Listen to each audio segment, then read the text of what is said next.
देखो OOP क्या होता है ना, ठीक है। OOP का फुल फॉर्म होता है object oriented paradigm programming. Paradigm का मतलब होता है सेट ऑफ रूल्स, कंस्ट्रेंट्स, ठीक है। रिस्ट्रिक्शंस कह सकते हो, प्रोटोकॉल कह सकते हो, या एडिशनल फीचर्स, है ना। तो हमारी प्रोग्रामिंग तो पहले भी होती थी, लेकिन प्रोसीजरल प्रोग्रामिंग थी सी में, या स्ट्रक्चर्ड प्रोग्रामिंग थी।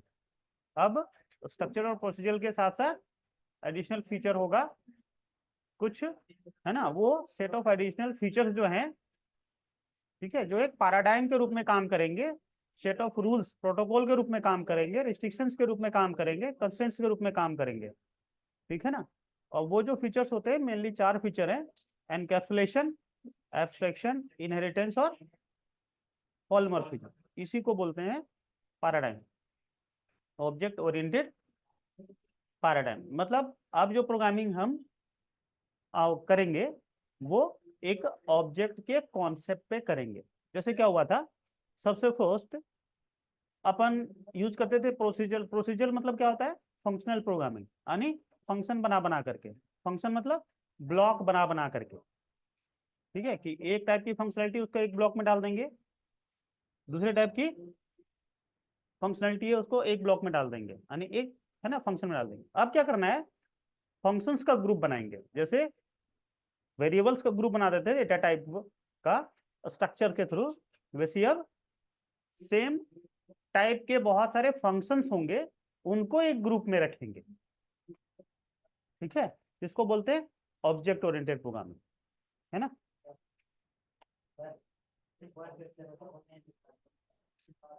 ठीक है, जिसमें 4 फीचर आएंगे। देखो यहाँ लिखा हुआ है ऑब्जेक्ट इज अ कॉन्सेप्ट, ठीक है, या पैराडाइम फॉर एनहांस, है ना, programming ability by providing 4 feature.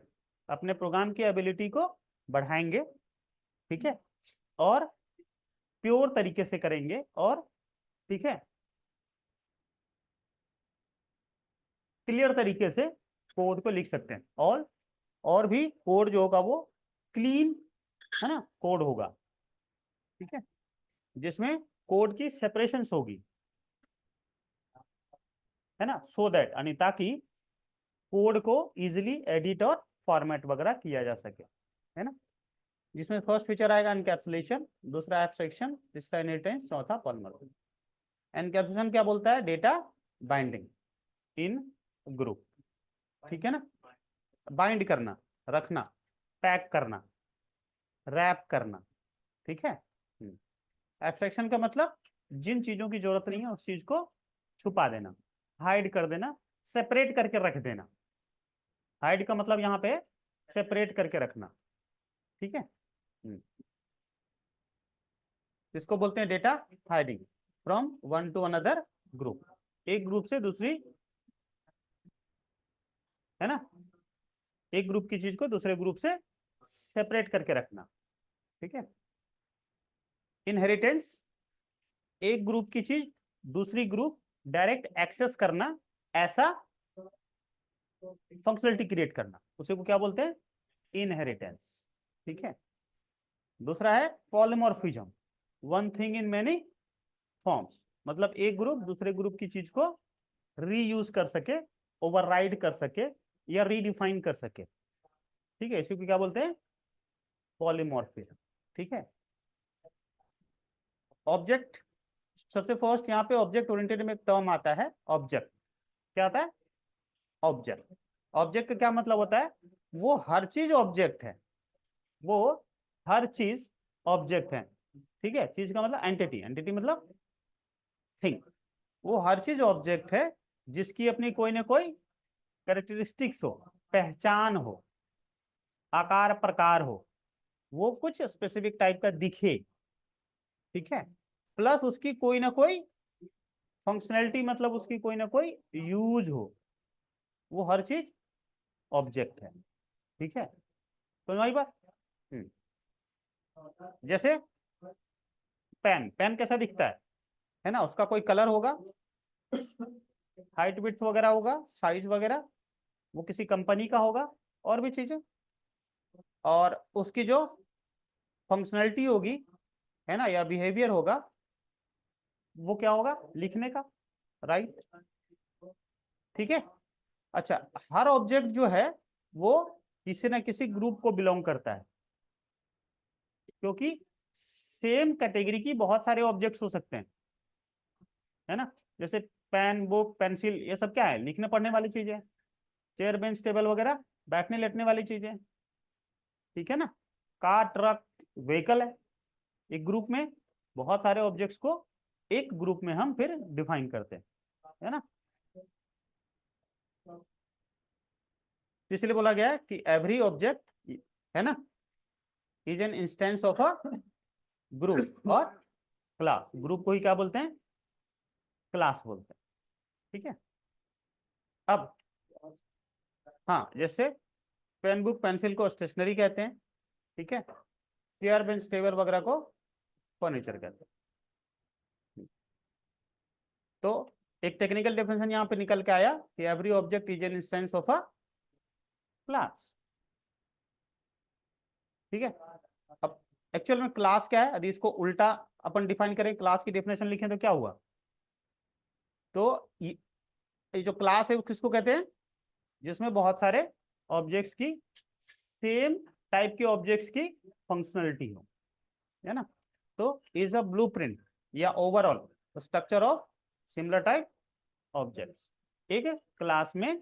ठीक है। क्या होगा, बिहेवियर या फिर स्ट्रक्चर या फिर उसकी कैरेक्टरिस्टिक्स, ठीक है, किसमें होगी, है ना, एक ग्रुप में। ठीक है। तो जो क्लास होगा वो क्या होगा, class is a collection of characteristics and functionality of similar type objects, ये भी कह सकते हो, है ना। इसका क्या मतलब हुआ, class is a collection of,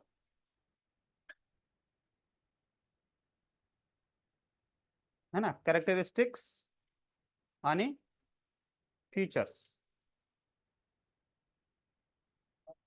and functionality of similar type objects.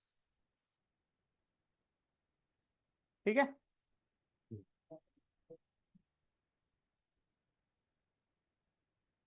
है ना।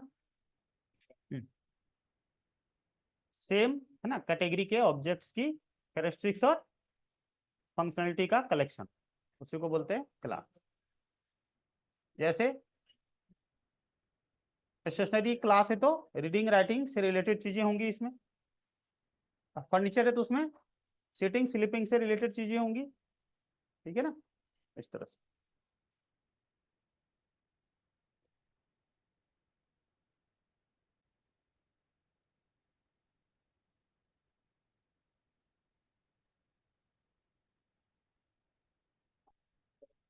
अब यहाँ देखते हैं क्लास कैसे क्रिएट करेंगे, सिंटैक्स, है ना।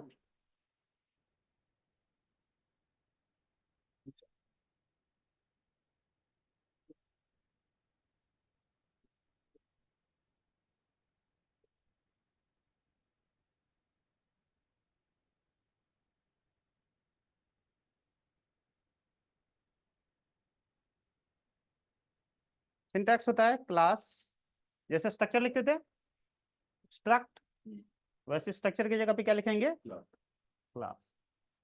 ठीक है ना। क्लास का नाम कुछ भी दे दो, कैलकुलेटर,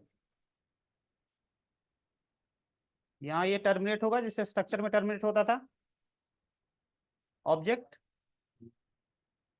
ठीक है, इंटीजर ए कॉमा बी, ठीक है, void set data,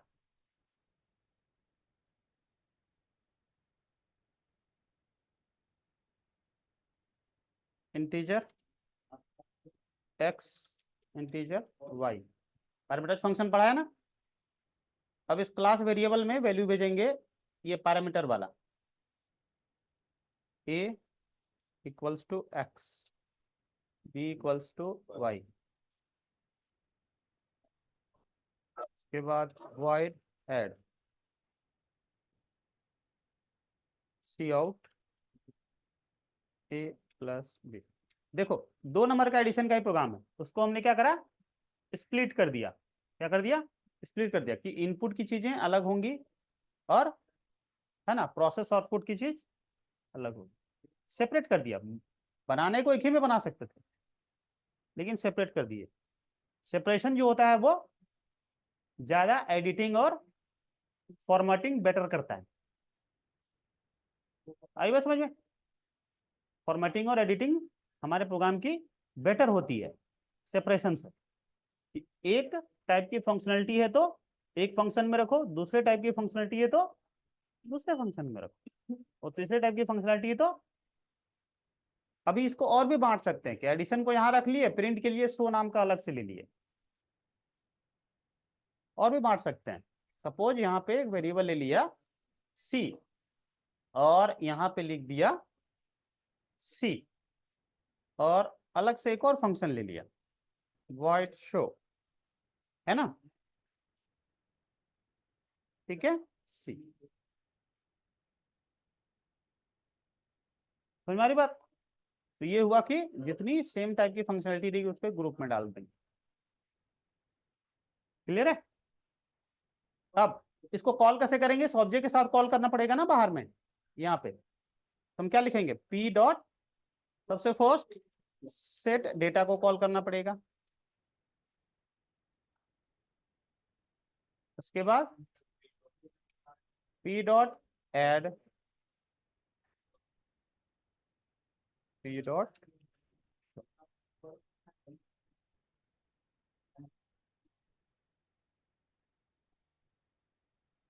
bye default ये जो है प्राइवेट टाइप का होता है। कैसा होता है? तो बाहर एक्सेस नहीं होगा। देखो यहाँ पे क्या बोल रहा है ना, बोल रहा है function call set data. Okay, argument भी तो पास करना पड़ेगा। फिलहाल ये एरर आ रहा है। अगला एरर देखो क्या बोलता है, इज प्राइवेट, है ना, क्या बोल रहा है, प्राइवेट। हाँ, ये फंक्शंस को हमें लिखना पड़ेगा क्या, पब्लिक। तो पब्लिक ऐसे यहाँ लिखते हैं, ठीक है। अब हो गया, चलो।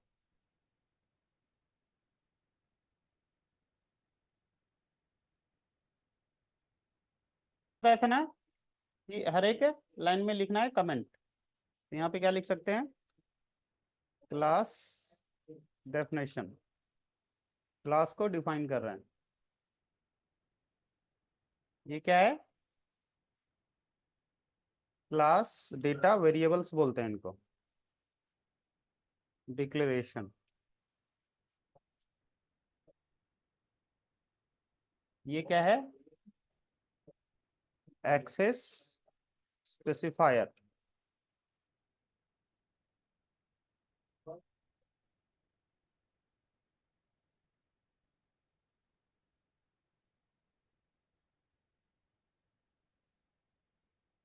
इसे क्या बोलते हैं, क्लास मेंबर फंक्शन।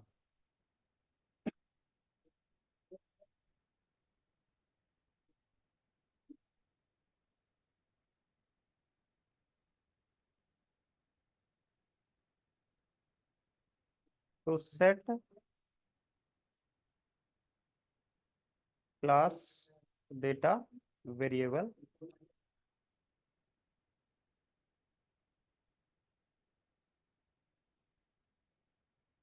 ठीक है। क्लास का मेंबर फंक्शन से जो क्या कर रहा है, क्लास के डेटा वेरिएबल्स को वैल्यू दे रहा है, ठीक है ना। ये क्या है,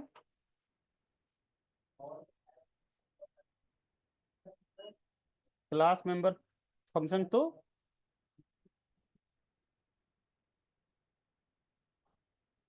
एडिशन,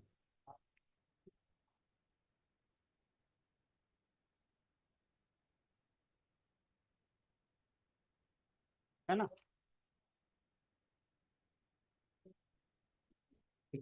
एडिशन कैलकुलेशन, ठीक है।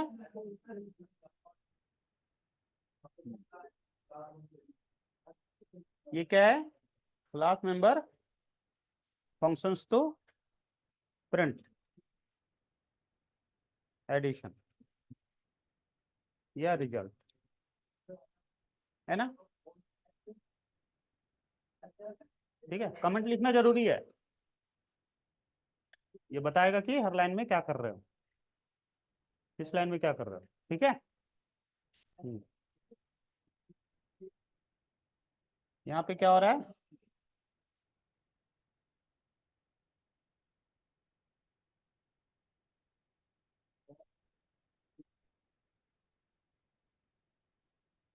क्लास रेफरेंस,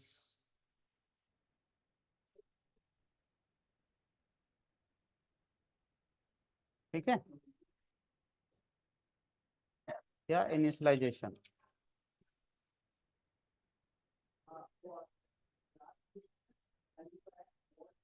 इनिशियलाइजेशन,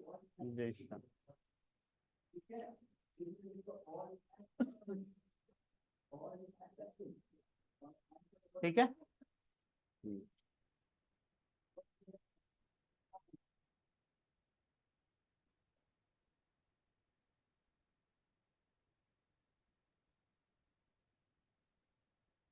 तो फिर इसको बोल सकते हैं क्लास ऑब्जेक्ट क्रिएशन, एक ही बात है ना।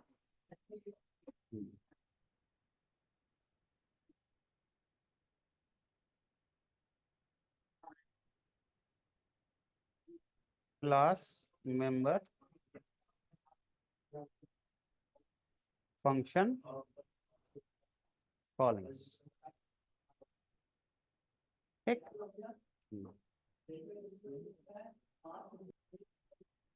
देखो इसी को बोलते हैं एनकैप्सुलेशन, किसको बोलते हैं एनकैप्सुलेशन, किसको, क्लास के अंदर एक्सेसिव फायर्स, ठीक है।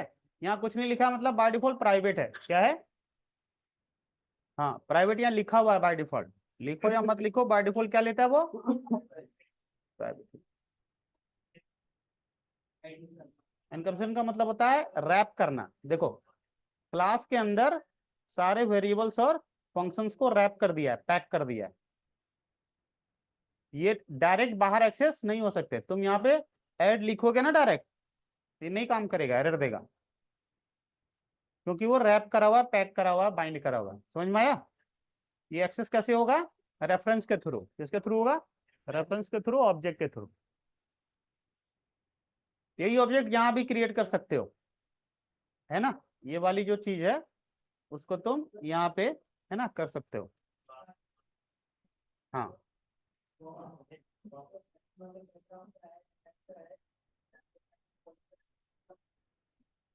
यहाँ पे बस साथ में लिखना पड़ेगा क्लास का नाम, कैल्सी, बस,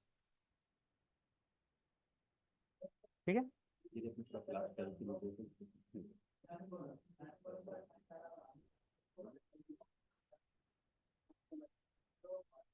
क्या होगा, हम्म,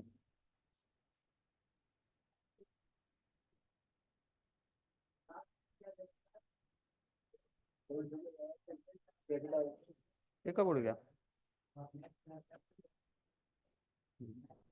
ठीक है, लिख लो, ये भी तरीका है ऑब्जेक्ट बनाने का, नोट करो, ठीक है।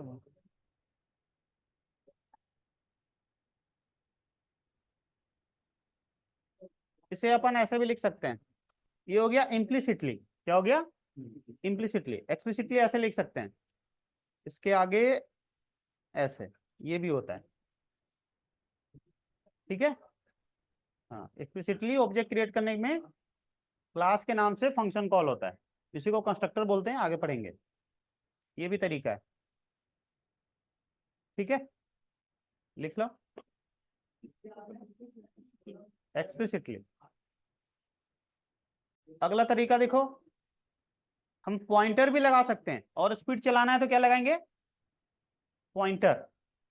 तो स्टार लगा देंगे, और जब यहाँ पॉइंटर लग जाएगा ना, यहाँ पे न्यू मतलब डायनेमिक मेमोरी एलोकेट होगा। मेमोरी दो सेगमेंट में डिवाइड होता है, स्टैक और हीप, स्टैटिक और डायनेमिक। पहले जो जा रहा था वो स्टैक में जा रहा था, अब ये हीप में जाएगा। ठीक है, हीप जो एरिया था डायनेमिक मेमोरी होती है, वो फास्ट होती है। अब यहाँ पे कैसे चलाएंगे, डॉट के जगह पे एरो लगाना पड़ेगा, डॉट के जगह पे एरो लगाना पड़ेगा।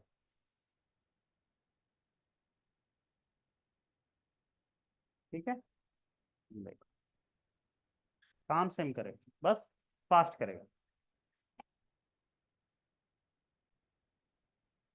अब देखो, पहले जो नॉर्मल ऑब्जेक्ट था ना, जिसमें क्लास के नाम से फंक्शन एक्सेस हो रहा था, वहां इसको कंस्ट्रक्टर कहते हैं, अपन आगे डिटेल में पढ़ेंगे। कंस्ट्रक्टर को, कंस्ट्रक्टर यूज हो करके जो यहाँ पे मेमोरी क्रिएट हो रही थी ना, उसको डिस्ट्रक्टर से डिस्ट्रॉय करते हैं। बट वहां पे प्रॉब्लम आ जाती है, डिस्ट्रॉय होता नहीं है, सिर्फ कनेक्शन कटता है, वो बताऊंगा डिटेल में। ठीक है, वहां पे मेमोरी लीकेज की प्रॉब्लम आ जाती है। पर ये डायनेमिक वाले में ऐसा नहीं है। डायनेमिक में आप अलग से डिलीट ऑपरेटर से मेमोरी को रिलीज कर सकते हो, ऐसे ये memory hand to hand delete हो जाता है। ठीक है,